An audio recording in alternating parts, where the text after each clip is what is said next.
Entrevista a la carta, en diálogo directo con los protagonistas de los hechos. Está con nosotros Ivonne Proaño, ella es coordinadora de la Unidad Nacional Antilavado de Activos. Ivonne, ¿cómo está? Muy buenas tardes. Buenas tardes, un gusto estar con ustedes. Muchísimas gracias, Ivonne.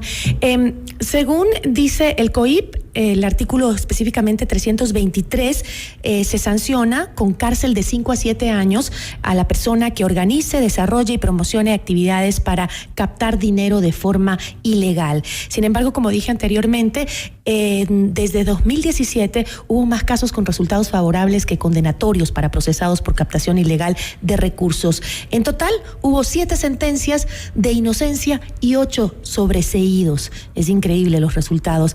¿Qué es lo que sucede? ¿Es ineficiente el Estado a la hora de tratar los casos por delito de captación ilegal de dinero? Bueno, yo no le podría decir que es ineficiente el Estado como tal. Cada institución tiene sus deberes, sus atribuciones y tiene que cumplirlos en el marco de sus atribuciones en su institución.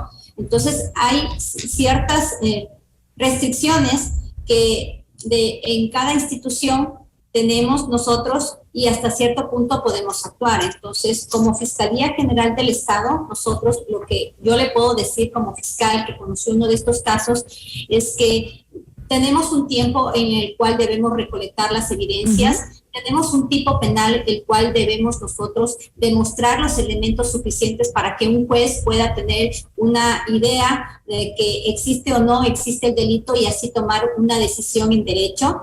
Y así es un conjunto de actividades jurisdiccionales que no solamente se podría indilgar a uno o a otro. En este caso en particular, pues la decisión la toma un juez y por ello no tenemos un resultado positivo para la sociedad, como usted lo indica, un presunto delito de captación de dinero. Entonces creo que cada uno tiene su rol importante, pero debe participarlo en el contexto y integralmente.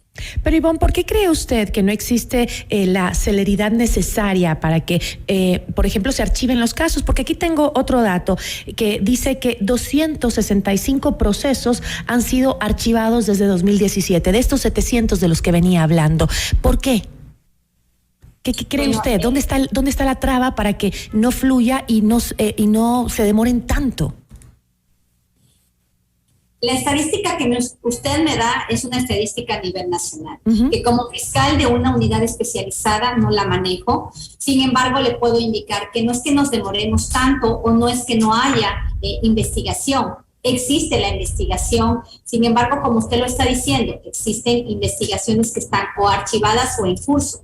Esas investigaciones archivadas responden a una investigación en la cual no se ha podido determinar que existiera este tipo penal como tal o esa irregularidad en sí. También atiende a las necesidades que es en general. Si nosotros investigamos una captación de dinero, al primer punto al que nos vamos es a la entidad reguladora, que es la Superintendencia de Banca, nos vamos también, o en este caso, a la Superintendencia de Compañías, que es un conjunto, y también al CEPS. Todas esas instituciones son las que nos pueden a nosotros dar luces de que si esta captadora tiene la legalidad o la ilegalidad de su actuación. En ese contexto tampoco es que atenderíamos a la ineficiencia o a la falta de tiempo, a la no celeridad, sino más bien atenderíamos a un contexto de investigación en la cual nosotros también nos debemos a elementos probatorios. Vea usted que en algunos casos en donde se presentan los elementos, en donde hay elementos, la decisión jurisdiccional es contraria a la que usted quisiera, en este caso, presentar a la sociedad de todos estos casos con un resultado positivo condenatorio. Ahora, ¿cuáles son los sistemas más comunes de captación de dinero en el país? Los que hemos advertido más comunes es estas ofertas de dinero a través de una creación de una plataforma en la cual se va a recetar el dinero, pero no es la plataforma, son cuentas bancarias de personas naturales o personas que usan un nombre de fantasía, como lo llama el Servicio de Rentas Internas, cuando usted saca su RUC, da un nombre de comercial con el que se va a hacer llamar en el negocio como tal. Y a esto es lo que le llaman la empresa. En ese sentido, la gente es llamada su atención por el nombre de la empresa, por la oferta que da y se entrega el dinero. Esa es una de las formas más comunes que tenemos a través de las supuestas plataformas de captación de dinero. Hay algunos modos, como estaba leyendo yo, que hay una versión muy sofisticada de estas estafas, que es aquella que funciona como un círculo cerrado, del que se puede ser parte solo por referencia de alguno de los miembros de esta red. El contacto de los estafadores con las víctimas normalmente no es directo, sino que es por terceros, entonces así están más ocultas, digamos, las personas que lideran el negocio. Estas redes delictivas, decían, motivan a las propias víctimas a reclutar a familiares o amigos o a gente cercana a que se incluya dentro de estas formas de captación ilegal. ¿Qué es lo que ahí podríamos ver que tal vez los mecanismos que utilizan para estafar dificultan un poco determinar la existencia del delito, tal vez por ese sistema que utilizan? Bueno, esta es una de las formas para actuar en grupos delictivos como estos, pero nosotros también tenemos que advertir que hay formas y medios investigativos para que podamos llegar al beneficiario final o a la persona que está organizando este grupo. Sin embargo, lo que usted me dice, cuando ellos ocultan esta actividad principal y salen a través de terceros, es lógico que no conozcamos ni en las redes sociales, ni tampoco esta captación se haga pública, sino más bien es una captación de manera tan disuasiva o sus formas de ocultarse entre ellos, que más bien son internas, ¿no? Como usted lo dice. Tengo chats en los cuales yo le pido a mi familiar que me dé el dinero para darle a un tercero. Mi familiar sabe que me lo da a mí, pero ese no sabe ni siquiera quién es el tercero, no sabe cómo, cuándo y dónde entregamos el dinero. Y ahí comienza ese círculo de ocultamiento de quién termina siendo la persona que va a receptar este dinero. Todos estos casos que llegan para ser investigados, ¿pasan directamente a la unidad antilavado de activos? No. Los delitos de captación son conocidos en las unidades especializadas de patrimonio. Hay ciertos casos en los cuales, por asignación directa, nos llegan a nosotros, los fiscales antilavado de activos, para que continuemos la investigación. Casos que por la gran conmoción social y nacional que se vive en ese caso en particular, nuestra acción es nacional y por eso es que nosotros conocemos estas causas. Así, por ejemplo, el conocido caso de BitMoney, por eso fue asignado a mi persona, porque como fiscal antilavado de activos nosotros tenemos una investigación a nivel nacional, podemos estar en diferentes lugares de acuerdo a la necesidad de la investigación. Y en ese sentido es que se me asignó ese caso a mí. Sí, justamente iba a empezar hablando de eso, que es un caso que usted conoce muy bien. BitMoney habría captado, entiendo, de forma ilícita más de $10 millones. Por este caso, Don Nasa, su esposa y una persona más fueron procesados en octubre de 2021 por supuesta captación de dinero. Y según la información que tenemos, pues las pesquisas señalaron que 2 de los procesados receptaban el dinero en efectivo y por transferencias directas a sus cuentas bancarias. Sin embargo, tras 6 días de análisis, el juez Carlos Bowen los sobreseyó a todos, es decir, desestimó la acusación penal justamente de ustedes, ¿no? De su investigación. ¿Considera que aquí existió corrupción en la justicia, en este caso de Don Nasa? Voy a hablarles desde el punto de vista fiscal, desde los resultados de nuestros elementos, porque debemos ser más que respetuosos, debemos en derecho apelar a nuestra decisión y aún todavía no tenemos la última palabra de un superior para poder nosotros pronunciarnos si nuestro resultado tuvo un éxito, que demostremos a la sociedad de efectividad en nuestra investigación.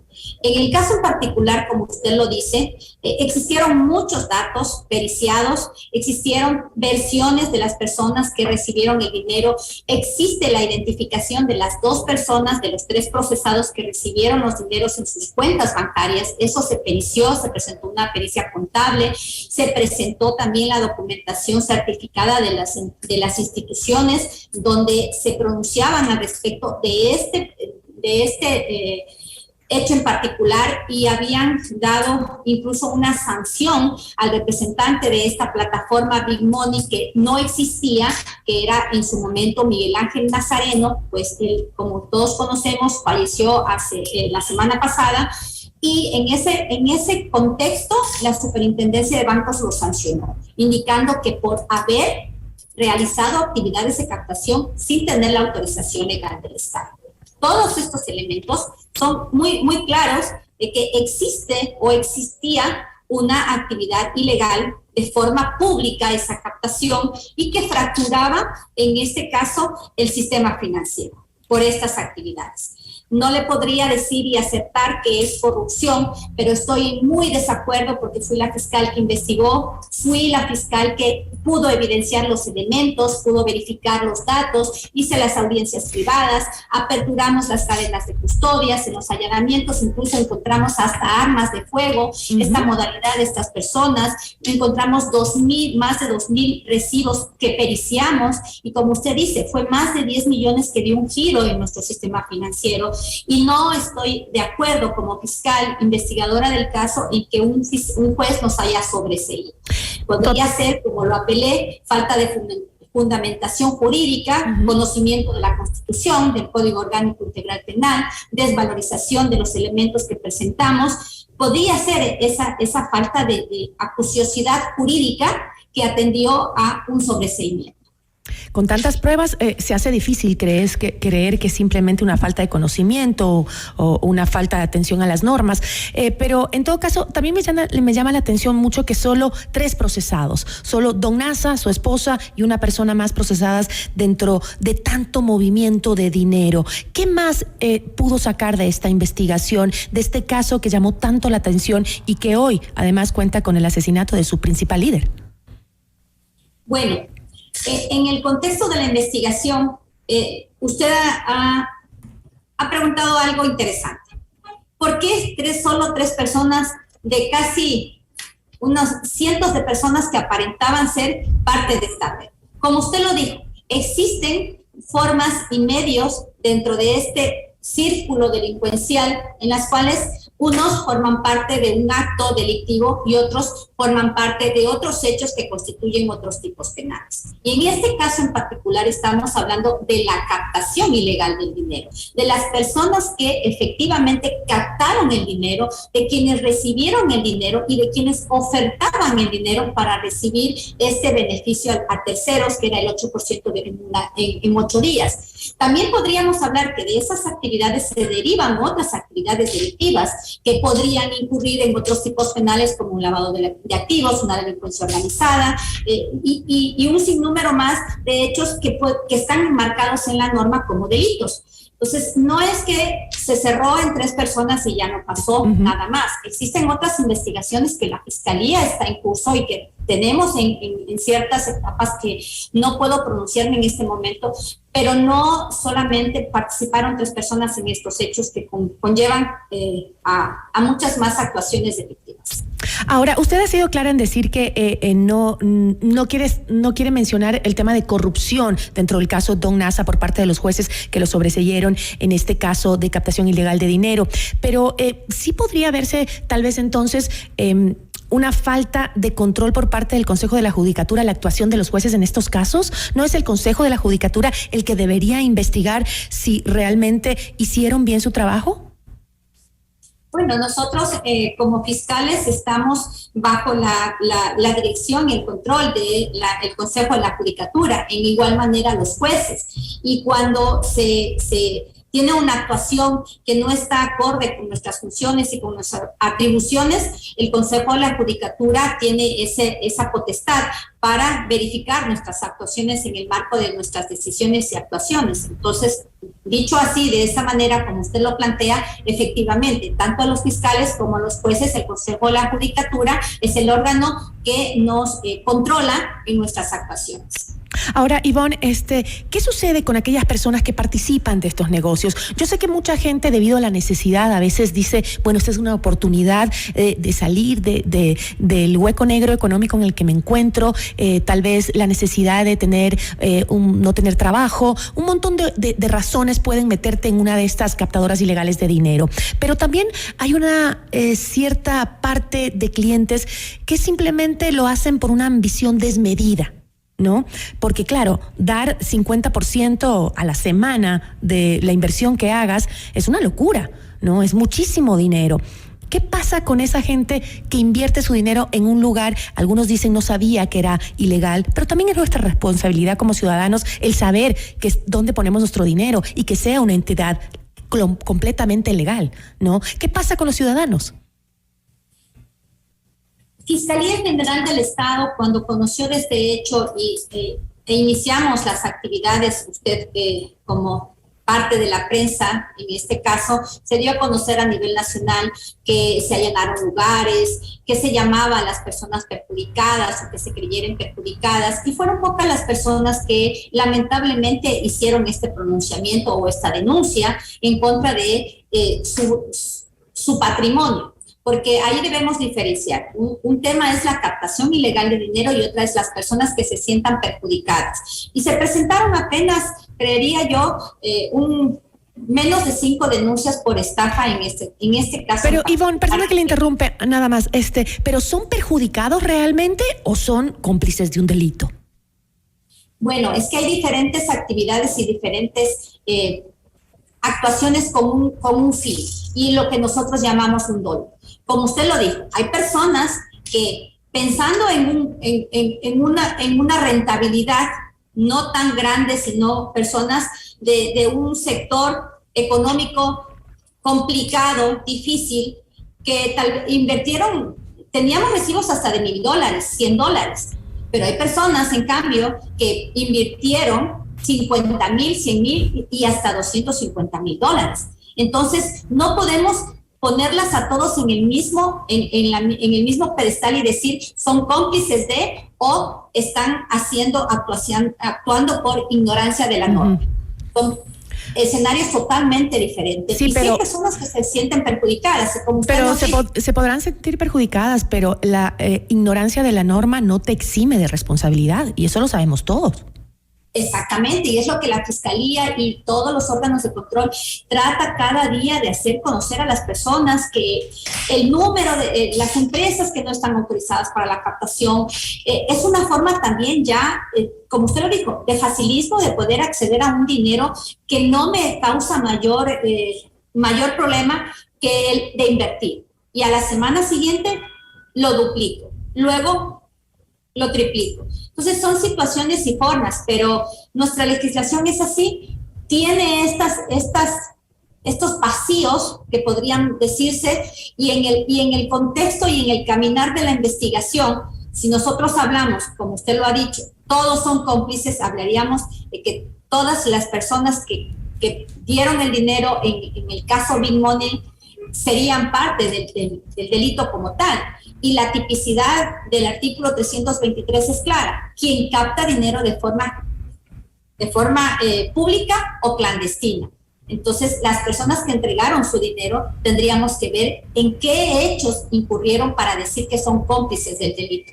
O la norma también requiere reformas para justamente lograr no solo que todos los que participaron tengan un nivel de sanción, sino también para que los casos de captación ilegal de dinero lleguen realmente a sentencias condenatorias, porque hasta ahora, como vemos, son muy pocos los condenados por estos delitos. Así es, como usted lo ha dicho. Muchísimas gracias, doctora, por habernos acompañado. Gracias a usted por la entrevista. Buen día. Buen día para usted también, muchísimas gracias. Ivonne Proaño, coordinadora de la Unidad Nacional Antilavado de Activos.